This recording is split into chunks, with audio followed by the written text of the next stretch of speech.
नमस्कार। आप सभी का स्वागत है हमारे YouTube चैनल एक कहानी पर। दोस्तों, आज की कहानी है ज़बरदस्ती बहू बनकर नहीं आई हूँ, ढोल नगाड़ों के साथ बहू बनाकर लाए हो। घर में बहुत शांति पसरी हुई थी। कोई देखकर कह ही नहीं सकता कि इस घर में 5 लोग साथ रहते हैं। और सबसे बड़ी बात, सबके सब फिलहाल घर में ही मौजूद है। थोड़ी देर पहले जो घर में तूफान आया था उसने सबको अपनी औकात दिखा दी थी, जबकि घर की बहू तैयार होकर बाहर निकल गई थी।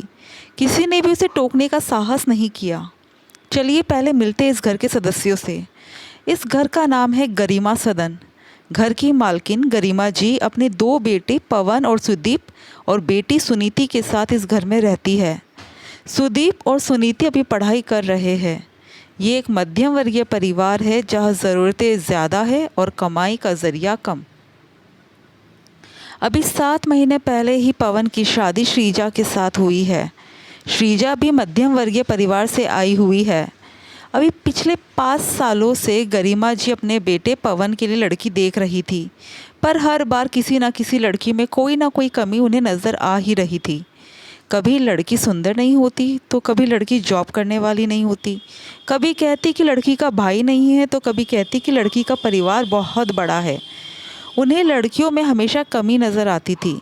पता नहीं ऐसा क्या परफेक्शन ढूंढती थी, पर उनका बेटा उनके लिए लाखों में एक था। हालांकि पवन कोई ज़्यादा पढ़ा लिखा नहीं था, वो दिखने में भी सामान्य और ग्रेजुएट था। फ़िलहाल छोटी जॉब करता था, हर महीने 20,000 रुपये कमाता था, लेकिन फिर भी खुद को किसी राजा से कम नहीं समझता था। काफ़ी देखभाल कर गरिमा जी ने श्रीजा के साथ पवन का रिश्ता पक्का किया था, जो खुद एक मध्यम वर्गीय परिवार से थी, और उसके माता पिता ने अपनी हैसियत के अनुसार उसे सब कुछ देकर विदा किया था। साथ ही श्रीजा एक प्राइवेट स्कूल में टीचर थी। उसने शादी के बाद भी अपनी नौकरी जारी रखी थी। ससुराल से स्कूल दूर था, इसलिए बस से आती जाती थी। पर पता नहीं क्यों गरिमा जी बिल्कुल भी खुश नहीं थी। उन्होंने श्रीजा से कुछ ज़रूरत से ज़्यादा ही उम्मीद लगा ली थी। उन्हें ये लगा था कि श्रीजा गृह कार्य में अच्छे से करे, सभी रीति रिवाज निष्ठापूर्ण तरीके से निभाए, साथ ही कमाकर अपनी सैलरी भी उनके हाथ में लाकर रखे, और एक गूंगी बहू की तरह चुपचाप वो जो कहे उनकी हाँ में हाँ मिलाए। पर श्रीजा कोई मशीन तो ना थी, आखिर वो भी इंसान ही थी। कितना ही कर लो, कहीं ना कहीं कोई ना कोई कमी रह ही जाती थी। बस यही कारण था कि शादी के बाद उन्हें श्रीजा में कमियां ही कमियां नज़र आती थी। ना सिर्फ गरिमा जी बल्कि परिवार के हर सदस्य को उसमें 10 कमियां नज़र आती थी। सब के सब जब देखो श्रीजा के हर काम में मीन मेक निकालते रहते, बात बात पर ताना कसते। और इसमें उसका पति पवन भी कम नहीं था। जब कोई भी श्रीजा को बातें सुना रहा होता तो वो अपनी तरफ से 2 बातें खुद भी जोड़ देता। शुरू शुरू में तो श्रीजा सब कुछ बर्दाश्त करती थी, पर जब आए गए मेहमानों के सामने उसे बेइज्जत किया जाने लगा तो उसके बर्दाश्त करने की हिम्मत भी जवाब दे गई। अभी 5 दिन पहले की ही बात थी। तीज का त्यौहार था। उस दिन श्रीजा तैयार होकर स्कूल जा रही थी तो गरिमा जी ने उसे टोक दिया। अरे ऐसे कैसे तैयार होकर जा रही हो?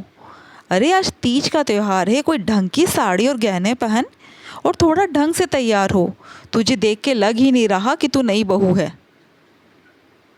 उनकी बात सुनकर श्रीजा ने कहा, पर मम्मी जी, स्कूल में साड़ी और गहने अलाउड नहीं है।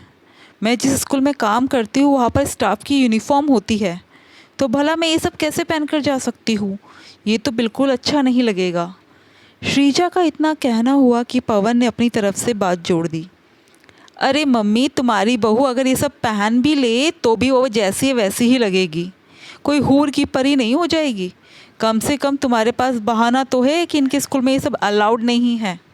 उसकी बात सुनकर गरिमा जी तो क्या, सुदीप और सुनीति भी ज़ोर ज़ोर से हंसने लगे। श्रीजा को स्कूल के लिए लेट हो रहा था, इसलिए उस दिन भी अपमान का घूंट पीकर रह गई। और आज सुबह की ही बात थी। घर में मौसी सास और मौसा ससुर जी आए हुए थे। श्रीजा अकेली ही रसोई में लगी हुई थी, जबकि घर के बाकी के सदस्य बाहर बैठकर उन लोगों से बातें कर रहे थे। इधर श्रीजा फटाफट अपने हाथ चला रही थी, क्योंकि उसको स्कूल में एनुअल फंक्शन था तो लेट हो रहा था। श्रीजा ने फटाफट चाय नाश्ता बनाकर उन लोगों को परोस दिया और खाने की तैयारी भी कर दी। बस अब गर्मा गर्म पूरी तलना ही था, वो भी तब जब सब लोग खाना खाने बैठेंगे। इसलिए श्रीजा अपने कमरे में तैयार होने चली गई। इधर मौसी जी मौसा जी घर जाने के लिए खड़े हो गए तो मौसी जी ने श्रीजा को बुलाया, पर श्रीजा उस समय अपने कमरे में तैयार होने गई हुई थी तो उन्हें रुकना पड़ा। इतने में गरिमा जी ने कहा, अरे दीदी, इतने में तो खाना ही खा कर चली जाती। गरिमा जी की बात सुनकर उनकी बहन ने कहा, अरे नहीं नहीं, हमें देर हो रहा है, खाने खाने बैठेंगे तो और लेट हो जाएंगे। बस इसी बात को पकड़कर पवन ने तंज कसा, अरे मौसी, मेरी तो पत्नी ही ऐसी है कि अगर ये रेस में अकेली दौड़े ना तो भी हार जाए, इतना धीरे काम करती है। उसकी बात सब सुनकर सब लोग हंस दिए और गरिमा जी ने कहा, हाँ दीदी, बड़ी ढीली बहू पल्ले पड़ी है, पर क्या करे, अब इसी के साथ निभाना पड़ेगा। ये सब बातें श्रीजा को उसके कमरे तक सुनाई दे रही थी। उसे बड़ा गुस्सा आ रहा था। जैसे तैसे साड़ी पहनकर बाहर आई तो मौसी जी ने उसे नेक दिया और वहाँ से विदा हो गए। उनके जाते ही गरिमा जी ने श्रीजा से नाराज़ होते हुए कहा, बहू, कितना ढीले काम करती हो तुम, इतना धीरे धीरे काम कर रही थी कि मेरी बहन को यहाँ से भूखा जाना पड़ा। अरे मम्मी, छोड़ो ना, इसके बस की बात नहीं है मेहमान नवाजी करना। अच्छी पत्नी पल्ले पड़ी है, मेरे तो किस्मत ही ख़राब है। अब की बार पवन ने कहा। बस श्रीजा पहले से तो भरी बैठी हुई थी। पवन की ये बात सुनते उसको गुस्सा आ गया। अच्छा, ज़बरदस्ती बहू बनकर आई थी तो क्या तुम्हारे घर में? क्या तुम्हारे घर में आकर मैंने हाथ पैर जोड़े थे कि मुझे आपके घर की ही बहू बनाओ? गृह कार्य दक्ष बहू चाहिए, कमाऊ पत्नी चाहिए, रीति रिवाज निभाने वाली बहू होनी चाहिए, पर मदद कोई नहीं करेगा। एक बात बताओ, इंसान ही हूँ मैं या मशीन हूँ? और पवन जी, क्या बार बार अपनी किस्मत को रोते रहते हो कि कैसी पत्नी पल्ले पड़ी है मेरे? आपको बता दूँ कि ढोल नगाड़े लेकर तुम लोग आए थे मुझे अपने घर की बहू बनाने के लिए। मुझ में कमियां निकालने की जगह खुद की कमियों को तो दूर करो। तुम भी कहीं के राजा महाराजा नहीं हो और ना ही महीने का अच्छा खासा पैकेज उठाते हो। मुझसे जैसे काम होता है मैं वैसे ही करूँगी, और फिर भी संतुष्टि ना मिले तो सब मिलकर काम में मदद कर देना, नहीं तो कल से घर में मेड लगवा देना। कुछ कह नहीं रही हूँ तो बेवकूफ़ समझ रखा है तुम लोगों ने मुझे। बस बहुत हुआ, पहली बार अभी मैंने सिर्फ आप लोगों के सामने कहा है। अब की बार इस तरह से बेइज्जती की ना तो मेहमानों के सामने बोलूँगी। श्रीजा इतना बोलकर कमरे में गई और अपना बैग उठाकर स्कूल के लिए रवाना हो गई। पीछे सबके मुंह फूले रहे लेकिन किसी ने एक शब्द नहीं बोला। मेड लगाने की तो आखिर हैसियत नहीं थी, इसलिए दूसरे दिन से सबने मिलकर काम करना शुरू कर दिया। दोस्तों, आपको कहानी कैसी लगी कमेंट करके ज़रूर बताइएगा और हमारे चैनल को ज़रूर सब्सक्राइब कीजिएगा।